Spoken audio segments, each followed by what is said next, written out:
ఆశ్రయపురమైన దేవునికి మహిమ కలుగునుగాక.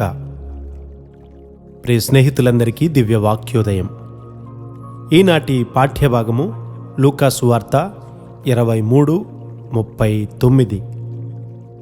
వ్రేలాడవేయబడిన ఆ నేరస్తులలో ఒకడు ఆయనను దూషించుచు, నీవు క్రీస్తువు గదా, నిన్ను నీవు రక్షించుకొనుము, మమ్మును కూడా రక్షించుమని చెప్పెను.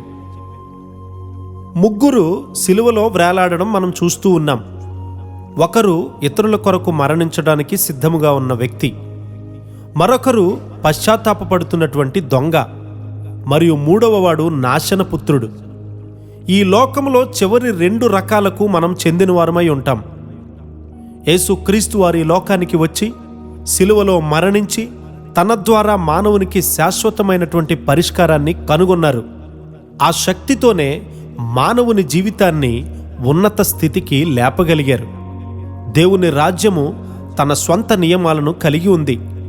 దేవుని రాజ్యంలోనికి ప్రవేశించిన ఒక మనుష్యుడు ఈ లోక నియమమునకు మూయబడి ఒక ఉన్నత స్థితిలోనికి ప్రవేశించును. తాను అనుకున్న దానికంటే ఇంకా ఎక్కువగా పైకెత్తబడడం తన్ను తానుగా కనుగొంటాడు. యోహాను 12:32లో చూస్తే, నేను భూమి మీద నుండి పైకెత్తబడిన ఎడల అందరినీ నా యొద్దకు ఆకర్షించుకొందును అని కనబడుతుంది.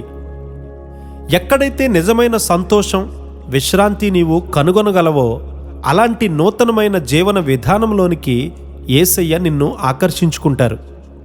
దేవుని రాజ్యమెట్టులో జీవించు వారిని చూసి ఇహలోక మెట్టులో నుండి చూసేవారు అలాంటి జీవితం ఎలా సాధ్యపడుతుందని ఆశ్చర్యపడతారు.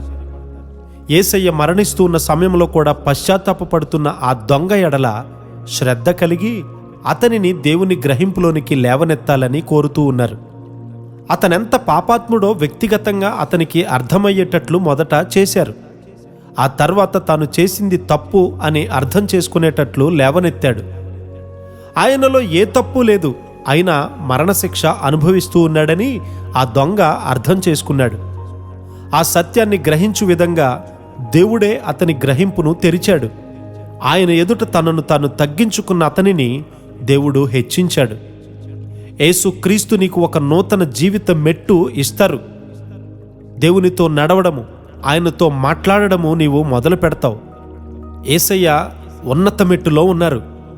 సాధు సుందర్ సింగ్ గారు, పౌలు గారు, పేతురు గారు ఇలాంటి వారంతా ఆ ఉన్నత మెట్టులో నుండే మాట్లాడతారు. ఆయనతో నడవడం మొదలుపెట్టారు. పశ్చాత్తాపపడిన దొంగ మరొకరికి బోధించడం మనం ఇక్కడ చూస్తాం. ఆయన పైకెత్తబడినప్పుడు ఉన్నతమైన జీవన మెట్టులోకి, సేవలోకి మరియు దేవుని స్వభావంలోనికి మనుష్యుని ఆయన పైకెత్తుననే నమ్మకాన్ని యేసుక్రీస్తు వారు కలిగి ఉన్నారు. మరెన్నడూ ఈ భూలోక సంబంధమైన లక్షణాలు మన మీద ప్రభుత్వము చేయకుండునుగాక.